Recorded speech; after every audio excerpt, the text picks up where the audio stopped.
Bro, leaks started dropping. I had to wake up on my sleep because I'm very sick right now. It's just becoming a trend that I'm sick every leak night or leak morning now, just for no reason, bro. But I'm just hearing these spoilers are crazy. These spoilers might just be the craziest ones we've seen so far. Here's the chapter cover, and this hands down one of my favorite chapter covers. I know Edra posted like a comparison of Naruto and Himawaris chapter covers. He had one in Boruto that's kind of like a callback to that. This one, I just love it so much. Tiny Kurama, Himawari, it's perfect. But getting into the actual chapter, this is page one. The translations are not out right now, so we're just gonna have to kind of just go with the flow and just get the vibe from the pages. But it's picking up from where we left off last chapter. Is Jura just looking at Inojin and Chocho and Himawari escape while she's in that dazed state because she's talking to Kurama. Right? Nothing really too much to say about page one. Page two, we have Kawaki getting up from just getting one shot and brutally embarrassed by Boruto. Konohamaru, I think his name is Nishi or Nishio or something. He's in the back as well. He was, for some reason, had a cult following in part one. He didn't really do anything. Shikamaru was there too. He seems to be going off. I'm assuming he's going to fly to Himawari because he just seemingly let Boruto escape. He wasn't really worried about it. He's more so kind of questioning why he can't control karma. So I'm assuming he's going to follow Himawari just to make sure she's safe. But he could also just be looking for Boruto. We don't know. POV switch. Him talking, or Boruto talking to Shikamaru, and we have Hidari basically eyeing on the Leaf Shinobi. We already know what's coming up next because we had a sneak peek a couple days ago, and it was who dodging a Chidori from Hidari, bro. So we're just gonna make it to that page. Hidari and Jura still talking. Jura doesn't really seem to care that much. He just flies up. I guess he's going to chase down Inojin, and that leaves Hidari in front of Konohamaru. I don't know what Konohamaru thinks he's gonna do, but he's staring at a person who looks like Sasuke with a Rinnegan with a way buffer build. Why isn't he just running away? Why? He's still staring at him. Oh, here comes Sarada and Sumire coming out the smoke cloud from the Biju bomb that Jura launched. I guess it just did a whole bunch of damage outside of the village and on the side of it, so the smoke went all the way to their location, even though they weren't really around to blast at all. So her and Hidari finally meet. Can't read Japanese, so I don't know what they're saying. But he says my Sarada, so I'm assuming that's probably all that's important in this page. But there's far more dialogue than just my Sarada. She says something, he says something, he says two things. Next, he disappears with the claw marks instantly. Sarada's, keep in mind, still in base. Keep that in mind, still in base. Ikimoto draws a great perspective panel. It's like he's actually reaching out of the panel. And she has time enough to turn around. I guess she's fast enough to do it. Turn around and react to the Chidori. Dodge the Chidori with her Sharingan activated. That's not it though. That's not it though. Keep waiting.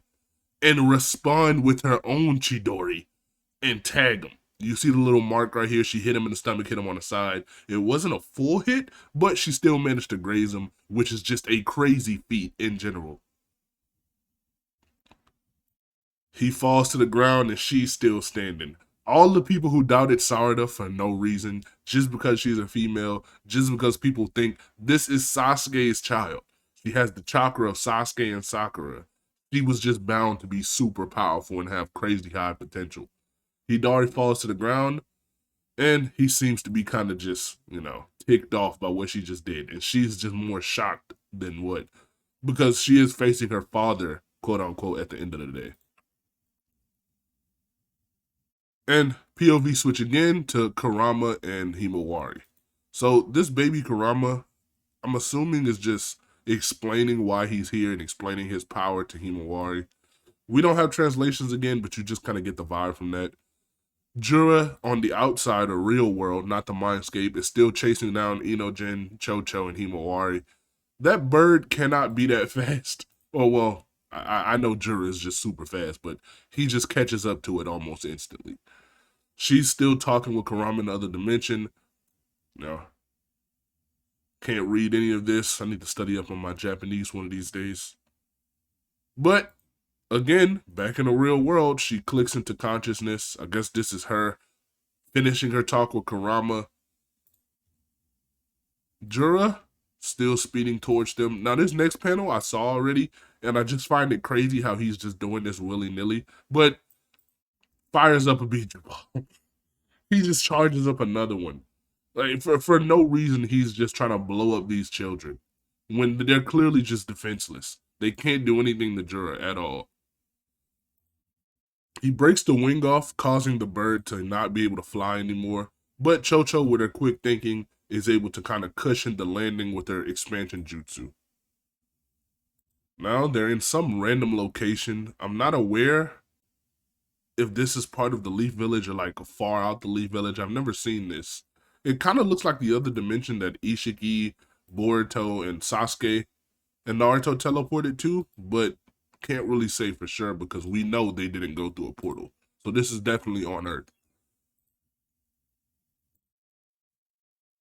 Moving on, Jura is just casually approaching everyone. He seems to be meditating for something. I guess, the water's kind of having that rippling effect, and he has his eyes closed. But Jura's still just casually walking up. We don't know what's happening still. It's just kind of menacing. He's just walking up, all hands in his pocket. No worry in the world because he's just the strongest there. He doesn't have to worry about getting taken off guard and getting even damaged because no one can do it. Himawari rushes into action in true Naruto daughter fashion. She's just fearless. Just like Naruto, he never gave up. He was always ready to rush in danger, especially for his friends. She's the same. She's truly his daughter. She runs up, tries to kick Jura, but of course, Himawari is not that strong. No one really expected her to be as strong as Jura. It's just the fact that she had heart enough to try. That's what's so impressive here. Her resolve as a shinobi at the age of 12 is just crazy. Rushes up, kicks him, he grabs it, and not only does she do no damage, he breaks her leg. Or ankle, I guess. Like, he just actually breaks it.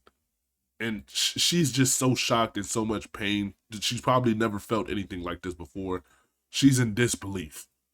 Inojin tries to respond quickly with some, I forgot what the art jutsu is called, but pulls out his scroll, draws this beastly looking thing, and tries to hit Jura with it, but of course, Jura just one-shots it with wood style, and tries to encase Himawari in wood style, of course, to eat her, like he was trying to do the previous chapter. Inojin again tries to rush in with a kunai, just trying to do anything he can, because he's pretty hopeless right now. He can't really help Himawari. He can't stop this threat because he's just too powerful. He's way out of Inojin's league. He gets kicked, one shot on the ground. And this is where it gets crazy. He just impales Inojin. Not even looking at him, doesn't care at all. Hits him straight through the stomach. Inojin almost looks lifeless. He's just hanging on by that little tree, wood style tree. Looks lifeless. Look at their reaction. She's so distraught. Her hands just over her mouth. She's shocked and she's crying. This is crazy, bro, because he's just standing there watching Inojin's lifeless corpse. It's kind of, I don't want to laugh, but it's kind of funny just watching him stand up there. He's like a painting or something nailed to the wall. And, of course, we start to see some things emerge from the tree that Himawari was encapsulated in. And we see her new transformation. This is very reminiscent of Kushina's Nine-Tails transformation. When she has the markers around her eyes. She doesn't have the bubbly cloak, but her hair is just going kind of crazy. And Jura just seems to kind of nonchalant about this, doesn't really care. But Himawari is angry. She breaks the tree fully, standing there still. Panel is just so tough. And last page, Nine-Tails, Jura, Shikadai, Chocho, and transform Himawari. So next month, if we don't get a POV change, I'm assuming it's going to be just Nine-Tails rampaging Himawari versus Jura.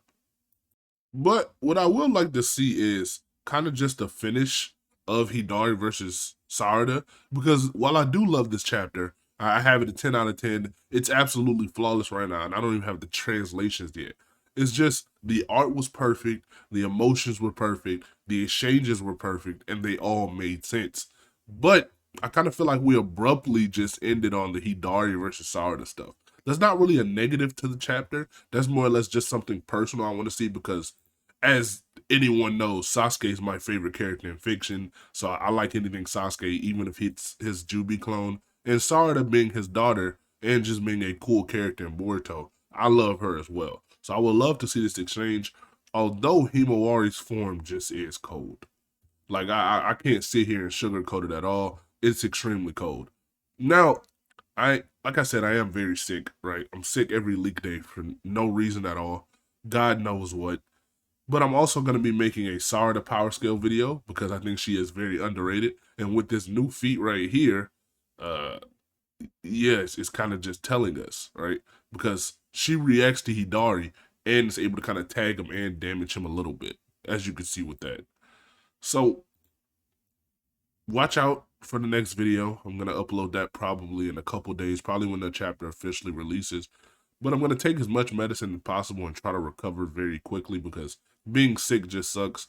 Having to record and write scripts while being sick and having a fever and a headache at the same time just doesn't feel good. But I'll still try to pump out content for you guys. With that being said, make sure to like, comment, subscribe, and goodbye.